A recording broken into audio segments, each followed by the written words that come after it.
थोड़ी चीजें जानने की कोशिश करते हैं कि उन्होंने किस तरीके से अपनी तैयारी करी और अब जो है ये जॉब पर हैं, सहायक अध्यापक टीजीटी मैथ के पद पर। मैं बताऊँ तो मुझे तो पूरी हेल्प कोचिंग से मिली क्योंकि कुछ जानकारी थी नहीं टीजीटी-वीजीटी होता क्या है, ये क्या है? आप सर से मिले संजीव सर से तब हमें पता चला कि कैसे पढ़ना चाहिए, कैसे तैयारी करनी चाहिए। तो उससे प्रैक्टिस से इतनी हेल्प मिली कि हाँ, स्कोर इंप्रूव होने लगा हाँ, और टाइमिंग जो हाँ, एडजस्टमेंट है वो होने हाँ। लगा। तो जितना मैंने कराया था उससे पेपर में कितने क्वेश्चन मिल गए हाँ, होंगे? उसी से मिला था सर 80 से 90 तक के क्वेश्चन उसी से मिले थे। मतलब ग्रेस अकेडमी से पढ़ने से उन्हें क्या फायदा होगा? संजीव सर से पढ़ने से ये फायदा है कि सर बताएंगे कि एग्जाम निकालना कैसे है। हेलो दोस्तों, एक बार फिर आप सभी का स्वागत है आपके अपने चैनल ग्रेस अकेडमी पर, जहां हम तैयारी करते हैं TGT PGT LT grade mathematics subject से ऑल ओवर इंडिया माध्यमिक शिक्षा के जितने भी एग्जाम होते हैं उन सब के लिए। तो आज हम आपके सामने जो उपस्थित हुए हैं, एक और नई शख्सियत से आपको रूबरू कराना है, जिनका नाम दीक्षा रानी है और जिन्होंने 2 एग्जाम में फेल होने के बाद तीसरे एग्जाम में अपनी सफलता पाई और टीजीटी 2021 में उनको सफलता मिली और आज वो एडिट कॉलेज में एक अच्छी टीजीटी की जॉब पर कार्यरत हैं और अपने कार्य से संतुष्ट हैं। तो आज उनसे आपकी मुलाकात कराते हैं और उनसे जानने की कोशिश करते हैं कि उनका अनुभव 2 से 3 बार फेल होने के बाद कैसा रहा और किस तरीके का उनका स्ट्रगल रहा।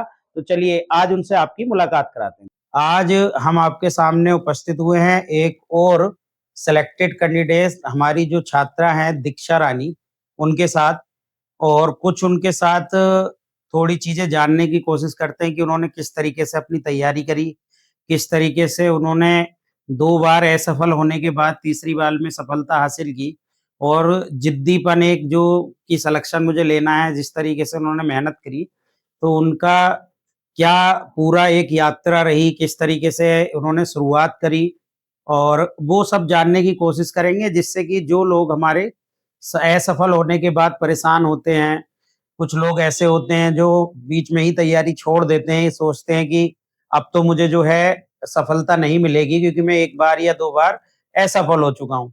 तो ऐसा नहीं है, जब आप लगे रहते हैं एक क्षेत्र में और आप मेहनत करते हैं तो ज़रूर एक ना एक दिन आपको सफलता ज़रूर मिलती है।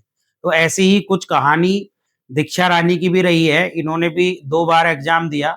एक बार ये सफल भी हुई, लेकिन वो उनका थोड़ा-सा बालक वर्ग और बालिका वर्ग वाला हिसाब हो गया।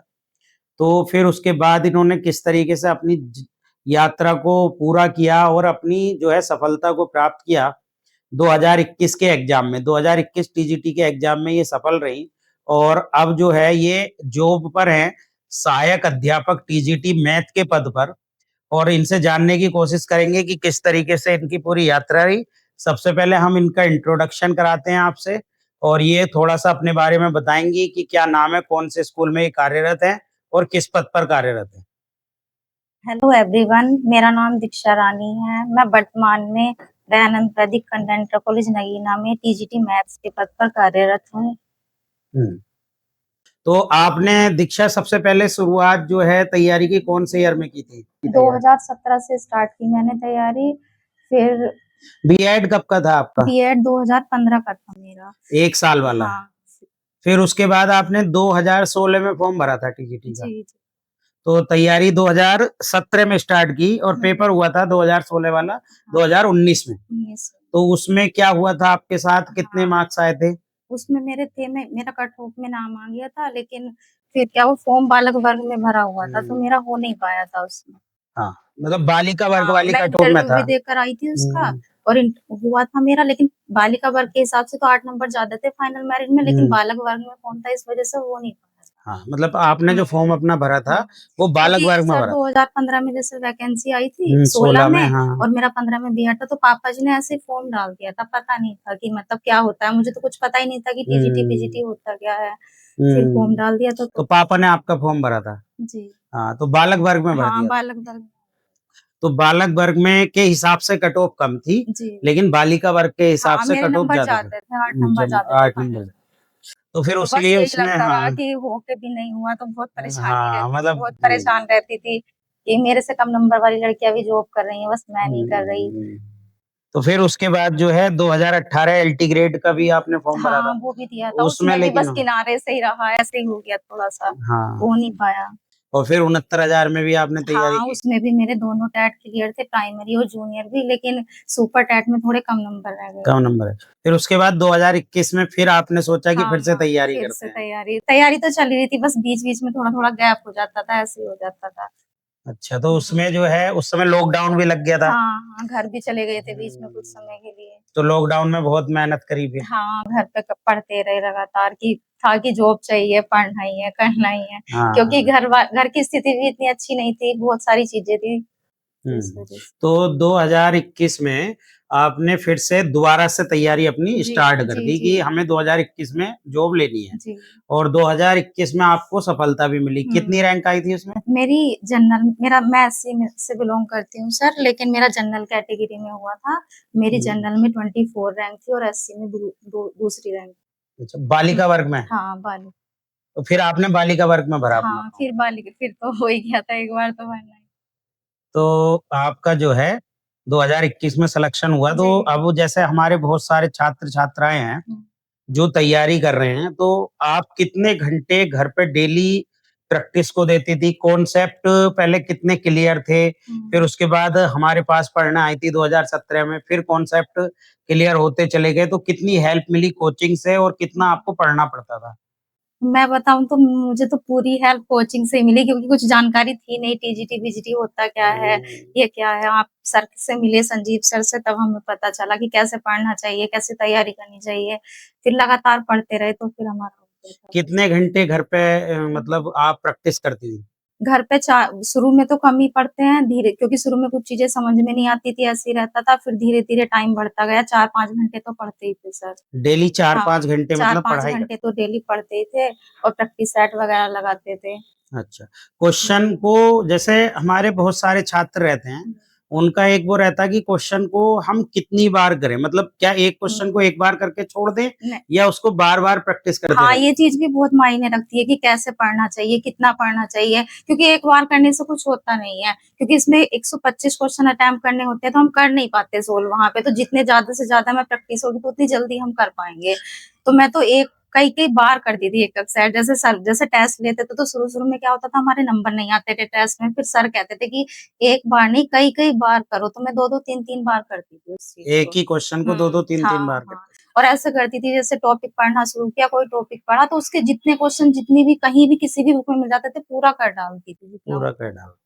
तो उससे प्रैक्टिस से इतनी हेल्प मिली कि हाँ, स्कोर इम्प्रूव होने लगा हाँ, हाँ, और उससे टाइमिंग जो हाँ, हाँ, एडजस्टमेंट है वो होने हाँ। लगा। मेरी तो बहुत मतलब स्पीड बिल्कुल भी नहीं थी, लेकिन फिर भी मैंने प्रैक्टिस की तो हो गया इतने अच्छे से सब हो गया। हाँ, कितने क्वेश्चन अटेम्प्ट किए थे 2021 में? हुँ, जैसे नेगेटिव मार्किंग नहीं थी तो क्वेश्चन तो सारे ही करते थे, लेकिन याद मेरे 100 प्लस में थे और मेरे 98 मार्क्स। 98 मार्क्स जी, बिल्कुल करेक्ट जी, मतलब जी, क्वेश्चन हो गए थे, जी, जी। जिसमें से आपके हुँ। 125 में से आपने सारे अटेम्प्ट किए जी। और हाँ, 98 क्योंकि आप मेरी स्पीड इतनी हो गई थी कि मुझे क्वेश्चन देखते ही आंसर समझ में आने लगे थे।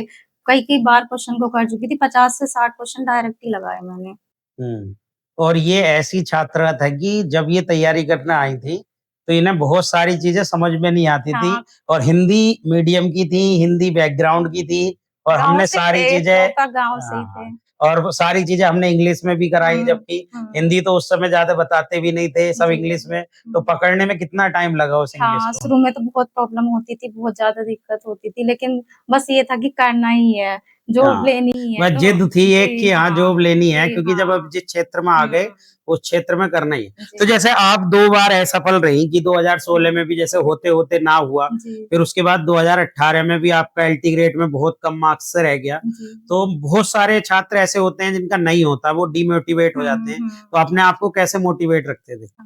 ये था कि परेशानी तो होती है जब नहीं होता, और मम्मी-पापा तो कभी कुछ नहीं कहते थे, लेकिन और लोग जो हैं वो बहुत परेशान करते थे कि नहीं होगा, नहीं हो रहा है। तो बस मुझे ये था कि इन सबको दिखाना है करके कि करना ही है। हाँ, कर हुँ, तो आपके मम्मी-पापा ने कितना सपोर्ट किया हाँ, या फैमिली का कितना सपोर्ट था? उनका तो बहुत था सर, पूरा ही सपोर्ट था, आपका भी पूरा सहयोग था और फैमिली का भी। तो फैमिली ने जो है बिल्कुल पूरी आज़ादी दी पढ़ने हाँ की? जी, कुछ कभी कहा ही नहीं, दुनिया वाले कुछ भी कहते रहे रिलेटिव, लेकिन कभी कुछ कहा ही नहीं, कहा कि हुँ। बस पढ़ो। पढ़ो। अब जॉब करके कैसा फ़ील होता है? मतलब एक जब आप जाते हैं सुबह को स्कूल और फिर उसके बाद जॉब पे रहते हैं तो पूरे दिन मतलब सैटिस्फैक्शन मिलता है कि हाँ नहीं मिलता जी, है? हाँ। मैं तो बहुत संतुष्ट हूँ अपनी जॉब से, क्योंकि अपने लिए तो कर ही पा रही हूँ, लेकिन फैमिली के लिए भी मेन मोटिव था कि फैमिली के लिए कुछ करूँ, है ना? तो वो कर पा रही हूँ बस। अच्छा, तो आपकी जो ये यात्रा है इससे हमारे कितने लोग जो है कितने बच्चे बहुत मोटिवेट हो सकते हैं कि कैसे अगर असफल भी अगर आप हो गए किसी कारणवश मतलब ज़रूर कभी-कभी क्या होता है कि ज़रूरी नहीं कि आप बहुत कुछ जानते हैं और बहुत अच्छा लेकिन आपका ना किस्मत उस समय इतना साथ नहीं देती और कभी-कभी जब किस्मत साथ नहीं देती तो कभी-कभी हम जानते हुए भी सिलेक्शन नहीं ले पाते। जी, जी। लेकिन तो हार माननी चाहिए, हार नहीं माननी नहीं, चाहिए ना। हार नहीं माननी चाहिए कभी भी क्योंकि एक टाइम ऐसा होता है कि हो ही जाता है, अगर हम सच्चे मन से मेहनत करते हैं तो हो ही जाता है। तो जैसे हम पढ़ाते थे, हमारी कोचिंग में आप आते थे, तो सबसे पहले तो हमारे बारे में कैसे और किसके थ्रू पता चला? हाँ, मैं टेट सुपर टेट की तैयारी करती थी सर आरडी कोचिंग पे, तो वहाँ पे एक भैया रहते थे, उन्होंने आपके बारे में बताया था कि संदीप सर हैं, वो टीजीटी का पढ़ा रहे हैं, तो उन्हीं से हुँ। मैंने आपका नंबर लिया, फिर आपके पास आए। तो जैसे अब आप हमारे पास आ गए, फिर उसके बाद मतलब पढ़ने में कैसा लगा शुरू-शुरू में स्टार्टिंग में? हाँ, मुझे तो फर्स्ट टाइम से ही सही लगता था, अच्छा लगता था, पढ़ने में समझ में आती थी चीज़ें, अच्छा हाँ। लगता था। लेकिन फिर भी मतलब चीज़ों को समझने अच्छा 11th-12th का एक मैटर रहता है कि मैं जैसे बच्चों को बताता हूँ, अपने जितने भी स्टूडेंट हैं, मैं उनसे बार-बार एक ही बात कहता हूँ कि हुँ, आप 11th-12th को अच्छे से पढ़ें। तो जी। आपने कितने घंटे 11th-12th को पढ़ा हाँ, होगा? पहले जो 11th-12th की 6 बुकें हैं, वो सारी कवर की, वो पढ़ी क्योंकि वही तो बेस है हमारा, हुँ, सारी चीज़ें क्योंकि गैप इतना हो जाता है कि हम फ़ॉर्मूले वगैरह सारी चीज़ें भूल ही जाते हैं, तो हुँ, उसको पहले कवर किया, फिर आप आपके नोट्स से पढ़ते थे, फिर जो बुक्स थी उसको कवर करते थे। हुँ। मतलब प्रैक्टिस कितने घंटे हो जाती थी दिन में लगभग? दिन में 4-5 घंटे तो पढ़ ही लेते थे, फिर ये था 2 प्रैक्टिस सेट तो मुझे करने ही होते थे। ये मतलब लगा डेली 2 रखा था कि प्रैक्टिस मुझे है। इतना पढ़ना है तो पढ़ना ही है, चाहे कुछ हो जाए, ऐसे मतलब एक टारगेट हाँ, बना लिया, फिक्स हाँ, कर कि ये लिया। पढ़ना है तो पढ़ना हाँ, ही है, चाहे जैसे कि ऐसा कई बार होता है कि नहीं पढ़ पाते, कहीं जाना पड़ जाता है, लेकिन मैं पढ़ती थी पूरा उतना। और टेस्ट सीरीज़ जो हम हाँ, चलाते थे उससे उससे कितनी बहुत हेल्प बड़ा हुई? बेनिफिट मिला था टेस्ट सीरीज़ से क्योंकि उसी से हमें पता चलता है कि हमें कितना आ रहा है, हम कितना कर पा रहे हैं। हुँ, लास्ट टाइम तो ऐसा आ गया था जब टेस्ट लेते तो मेरे पूरे में से पूरे ही नंबर पूरे भी आते थे। नंबर आते थे, हाँ। हुँ, बहुत बार ऐसा हुआ हुँ, कि हर एक क्वेश्चन बिल्कुल हुँ, करेक्ट हुआ। क्योंकि मुझे देखते ही क्वेश्चन भी हाँ, पढ़ने की ज़रूरत नहीं पड़ती थी, आंसर देख के समझ में आ जाता था कि इसका ये है। कि मतलब कहने हुँ, का ये है कि प्रैक्टिस इतनी इतनी हो प्रैक्टिस आप कर जी, लो कि एग्ज़ाम हॉल में जाके आपको वो हुँ, क्वेश्चन को लिखना ना पड़े, सॉल्व हुँ। ना करना पड़े, डायरेक्ट आंसर है। क्योंकि मेरे साथ ये बहुत दिक्कत थी कि नर्वसनेस, घबरा पर दिक्कतें बहुत होती थी तो हाँ, इसलिए नर्वस हो हाँ, जाते थे। हुँ। तो कितने क्वेश्चन डायरेक्ट मारे थे आपने? मैंने 50 से 60 क्वेश्चन डायरेक्ट लगाए थे फिर सर। बाकी के सॉल्व करे हाँ, थे बाकी के सोल्व किए और मैंने। एक्यूरेसी भी बहुत हाँ, अच्छी थी मतलब एक्यूरेसी भी बहुत अच्छी थी सर, 98 तभी मेरा जनरल पास में और घर के पास में ही मतलब ज़्यादा दूर भी नहीं जाना हाँ, पड़ा। पास में ही हो गया था, मुझे मेरी फर्स्ट चॉइस ही पहली चॉइस जो जी, भरी थी वो ही हाँ, मिल गई। फर्स्ट चॉइस ही मिली थी मुझे। चलो बहुत अच्छा। दूसरी बात ये है कि अब बहुत से छात्र हमसे बार-बार एक क्वेश्चन करते हैं कि साहब हम किस तरीके से लेकर चलें पेपर हॉल में, कितनी तेज़ी से हम करें, कैसे टाइम मैनेजमेंट करें, ये बहुत एक बड़ा मुद्दा है। तो हुँ। जैसे तुमने बताया जब 60 क्वेश्चन डायरेक्ट मार दिए उसमें कितना समय लग गया होगा डायरेक्ट लगाने हाँ, में? उसमें तो बस देखते ही लगाना ही है, उसमें तो ज़्यादा हुँ, समय लगता नहीं क्योंकि वो समय सारा बचा ही जो वहाँ से मिला फिर हाँ। और क्वेश्चन अगर हम ये 50 हमारी प्रैक्टिस पे डिपेंड करता है कि हमने कितनी प्रैक्टिस कर रखी है, कितनी चीज़ों को अच्छे से समझ रखा है। तो जितना मैंने कराया था उससे पेपर में कितने क्वेश्चन मिल गए हाँ, होंगे? उसी से मिला था सर 80 से 90 तक के क्वेश्चन उसी से मिले थे, सारे जो उसी आपने से मिले कराए थे। था हाँ, क्योंकि तभी हम डायरेक्ट लगा पाए, डिजिट भी चेंज नहीं हुई थी, एज़ इट इज़ ऐसे ही मिले सारे क्वेश्चन हमें। सारे क्वेश्चन ऐसे। हुँ, तो जो बुक हम पढ़ाते थे उसकी हाँ, प्रैक्टिस आप करते थे तो उसमें से हाँ। भी काफ़ी हेल्प मिली होगी ना? हाँ, पहले जो सर पढ़ाते थे उन नोट्स को कवर करते थे हुँ। पूरा, फिर बुक से क्वेश्चन करते थे, फिर प्रैक्टिस सेट लगाते तो थे। अब हमारे जितने छात्र-छात्रा हैं उन्हें क्या सजेशन देना चाहेंगे कि किस तरीके से अपनी जो है एक सही डायरेक्शन में अपनी तैयारी करनी चाहिए और ग्रेस अकेडमी को क्यों मतलब ग्रेस अकेडमी से पढ़ने से उन्हें क्या फ़ायदा होगा? हाँ, संजीव सर से पढ़ने से ये फ़ायदा है कि सर बताएँगे कि एग्ज़ाम निकालना कैसे है। क्योंकि कर तो कोई भी सकता है जिसने 11th-12th का मैथ पढ़ा था, लेकिन क्वेश्चन को जल्दी समय में अटेम्प्ट कैसे करना है, वो सर बताएँगे कि पेपर कैसे क्रैक करना है। चलिए, आज आप हमारे पास आए और अपना कीमती समय हमें दिया, उसके लिए बहुत-बहुत धन्यवाद। Thank thank you. आप जो है नर्वस नहीं हुए आज यहाँ। चलो, थैंक यू।